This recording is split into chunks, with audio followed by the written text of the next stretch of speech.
آپ کو مار پڑ رہی ہو اور کوئی دوست آپ کو چھوڑ کر بھاگ جائے تو اسے غدار مت سمجھنا، ہو سکتا ہے وہ گھر سے بندوق لانے کے لیے بھاگا ہو۔ دو عورتوں کی نوک جھوک جاری تھی، جس میں ایک موٹی تھی اور دوسری پتلی۔ موٹی عورت نے انتہائی غصے سے کہا، میرے پاس گاڑی ہے، بینک بیلنس ہے، بنگلہ ہے، تیرے پاس کیا ہے؟ پتلی عورت نے کہا، میرے پاس شادی میں سلوایا ہوا سوٹ ہے جو ابھی بھی مجھ پر فٹ آتا ہے، بس۔ اس کے بعد گہری خاموشی چھا گئی۔ کل سبزی خرید رہا تھا، اچانک اپنی پہلی محبت پر نظر پڑی۔ وہ مسکرائی اور اپنے بچے سے کہا، ماموں کو سلام کرو۔ بچہ میری طرح معصوم تھا، بولا، اتنے تو آپ نے ٹینڈے نہیں خریدے جتنے مجھے ماموں گنوا دیے۔ ایک صاحب ایک وکیل کے پاس پہنچے اور بولے، میں اپنی بیوی کو طلاق دینا چاہتا ہوں کیونکہ اس نے سال بھر سے مجھ سے کوئی بات نہیں کی۔ وکیل صاحب نے کہا، میں فیس کی خاطر آپ کا کیس تو لے سکتا ہوں، مگر میرا مشورہ ہے کہ آپ اس پر دوبارہ غور کریں، ایسی بیویاں صرف قسمت والوں کو ہی ملتی ہیں۔ شہدا نے لڑکی سے کہا، میری بیوی میرے ساتھ ساتھ آئی تھی بازار، لیکن وہ کہیں کھو گئی ہے، کیا میں آپ سے کچھ دیر بات کر سکتا ہوں؟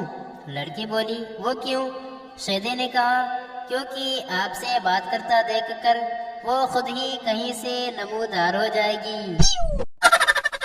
ایک شکاری نے دوسرے شکاری سے کہا، میں نے شیر کو چیر پھاڑ دیا، ہاتھی کو سونڈ سے پکڑ کر نیچے پٹخ دیا، گینڈے کو مکہ مار کر ڈھیر کر دیا۔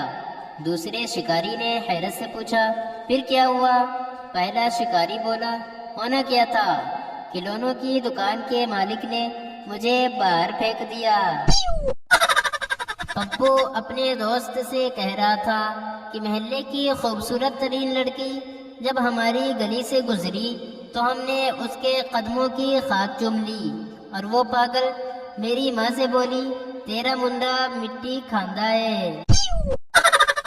فقیر نے پپو سے کہا، بابا کچھ دے دو، بہت بھوکا ہوں۔ پپو بولا، 50 روپے کھلے ہیں تمہارے پاس؟ فقیر نے کہا، ہاں۔ پپو بولا، تو پہلے تم 50 روپے ختم کر لو۔